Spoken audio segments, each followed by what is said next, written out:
It's wonderful to be here again for many of the recent transplant reunions. They've been scheduled at a time when I had another commitment that I couldn't get out of, and so I'm very pleased to be able to be back and see all of the people who are here. And one of the things that it always brings up is kind of that reflection on where we've come from. We just talked a little bit about where we're going, which is amazing and wonderful, and the technology of what we do and how we do it has certainly changed a lot. And the physical plant in which it gets done also has changed a lot. This is the story that I wanted to share. Our very first pediatric transplant, which was done in June of 1986, a 4-year-old boy who had an 11-year-old sister who was a perfect match. We were at the old children's hospital at Stanford, which has not existed for many years. Its bones are underneath the retirement community, which is across Sand Hill Road from the shopping center and next to the Ronald McDonald House. But there were no operating rooms in that house, and so the harvest of the marrow occurred in the main operating rooms at the Stanford Hospital. And I was reflecting with Leslie, who was with us at that time as well, that after harvesting the marrow, I carried it very carefully across the parking lot all the way over to the old children's hospital to give it to that patient who is now a 35-year-old healthy young man living in Hawaii. And we have 2 new hospitals that are being built here now, and the program continues to grow, and new technologies become available that allow us to help more people. And it's wonderful to look at that whole spectrum of the continuum and think about how much things have changed and how many lives have been impacted. Derek, who was transplanted a long time ago, is going to be graduating from Stanford in June. And those kinds of stories are what sustain us all. So thank you for being here. And Leslie, I'll turn it over to you. Thank you. It is so exciting to be here, and I also can say I've seen many changes over the years. I was a nurse before the drug Zofran was around and drugs like GCSF, so things keep changing for the better all the time. And I'd like to share a few reflections and memories and the ways that you have touched my life. It is so great to see people I've known over the last many years coming up to me and how they've grown, and it's actually a very deep honor to be in your presence. Each of you have faced an unexpected personal and family life-threatening challenge, whether it was from cancer, aplastic anemia, or other medical condition. As a patient, each of you endured countless medical appointments, countless treatments of chemotherapy, radiation, multiple procedures and surgeries, multiple tests and scans. While going through treatment, it is met enduring moments, days, weeks, and sometimes months of discomfort, fatigue, and taking many, many medications. It is meant being separated from your family, friends, and not going to school. And for the parents, your world was turned upside down as you created and rearranged logistics regarding children, regarding childcare for your other kids, transportation, learning a new language, that of medical speak, rearranging family priorities such as putting a job or career on hold during your child's treatment to be available for medical appointments and hospitalizations. However, despite the hardships and challenges each of you endured, we saw your inner strength, commitment, and resolve shine brightly. Please know that you inspire the staff daily, both the kids and families. Nobody would randomly choose to go through a stem cell transplant, and yet you faced this challenge with surrender, grace, courage, and equanimity. You did whatever was asked of you, learning how to do Hickman dressing changes, give subcutaneous injections, giving your child multiple medications, and sometimes coming into the emergency room in the middle of the night.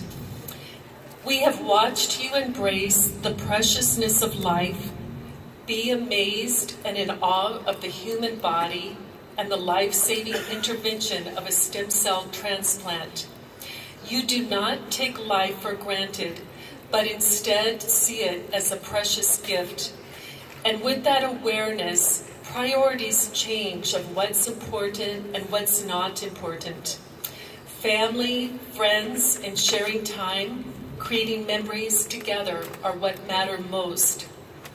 We are inspired by the parents who sometimes drive hours to bring their child for a medical appointment, and sometimes drive or fly to other medical centers for unique and specialized protocols. The mother of one child whose son went through a transplant simply stated, "If I had to fly to the moon, I would do that." We are deeply touched by daily being surrounded by this pure, unconditional love, as each parent does whatever it takes for the highest good of their child. I will have to say, if I ruled the world, I would definitely pass out gold medals to the amazing parents of the parents who are going through a bone marrow transplant. We are deeply touched by the child who is asked to swallow 20 pills and willingly does so, innately knowing that they will do whatever it takes to get better. We are touched as you share a letter of encouragement from a stranger who became a bone marrow donor. You help us to restore our faith in humanity and the goodness in life as we see your neighbors, friends, teachers, coaches, churches, and temples support you and your families. There have been many years I've witnessed a beautiful tradition of a family passing on a gift to a stem cell patient in the room where they were during the holidays, with the knowing that only somebody who has been through a stem cell transplant can fathom. This is not easy, but it is possible to get through. So many, many random acts of kindness. And as each of you went through your journey, you also became a part of our journey and our memories. As I looked at the list of families who would be here today, a flood of memories arose with each child and family I had worked with over the last several years. I can still remember the very room Mario was in on the original oncology unit located on the second floor of LPCH, and that his mother was his donor. I remember Mario playing on the daybed near the window and even the sound of his voice. Michelle loved Disney movies, and we added the title of princess to her name and even had a tiara for her to wear. Kimberly had a birthday party while undergoing her stem cell transplant. I remember helping decorate the room as a celebration of both her birthday and a new beginning for her health. With Derek, I remember the challenging times when you had a temp of 105 degrees and putting washcloths all over you to help cool you off. And I remember you singing the pizza song.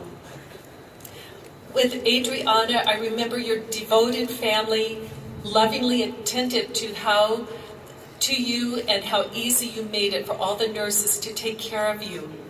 With Emily, I remember that you are a twin. I remember that you went through your transplant during the holidays, and I still have a box that I keep Christmas jewelry in. With Giovanni, I remember your love of music and wearing your earbuds put you into another zone, and how you were light years ahead of me and how to use a smartphone. And I loved your positive attitude.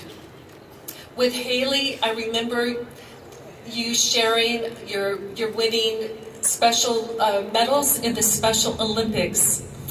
And although I did not work with Jiang and Daniel who are here, I know I've passed you in the halls and want you to know you also have impacted the nurses who were with you during your transplant process. Yes, we do remember you over the years of what you went through and who you have become as you share your talents and unique gifts with family, friends, and the world. Whether it be being a good friend to somebody else, playing the violin, volunteering at the JW House, becoming a nanny, working in Starbucks, a kindergarten teacher, a Campbell Kaiser counselor, working for the city of Palo Alto. You have gone from surviving to thriving and inspiring many along your path. You are truly our heroes and the wind beneath our wings. Thank you for being here and celebrating your very precious life. We are so grateful to see you. Thank you for coming and all the best. Thank you.